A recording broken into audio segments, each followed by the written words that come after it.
You've taken the time to can these amazing jars of food, and now they're ready to sit on your shelf until you need them. But how long are they gonna last? In this video, I go through all the details that you need to know on how long this food is not only safe, but how long it's nutritious and delicious.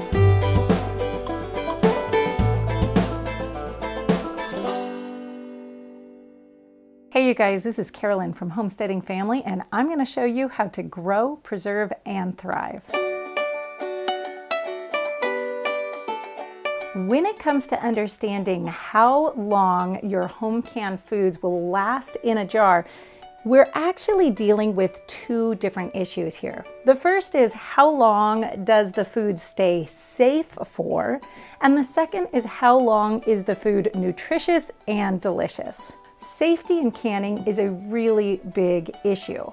Assuming that you're following proper canning methods, safe methods, your food will last in your jar as long as you maintain a good seal. That in some cases can be 1 year, sometimes it can be 2 years, sometimes it can be 5 years or even 10 years.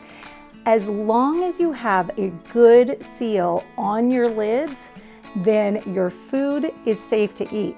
But that doesn't mean that it's gonna be good for you. And that brings us to issue number 2. How long are these foods nutritious and delicious? Just like all home preservation methods, food loses nutrient density slowly over time. At some point, it's lost a lot of its nutrient density, and at some point it gets down to where it has very little nutrients left in it. In an ideal circumstance, you want to change out your jars every single year so that you have food that is highly nutritious and filled with great, bright flavors and good textures. Change out your food every single year. Can new jars of food every single year and replace the old foods. But remember, that's not a hard and fast rule because your food will still be safe. Make sure that you always label your lids with the date so you can rotate them out. Check out this video on how to can a really simple beef stew at home.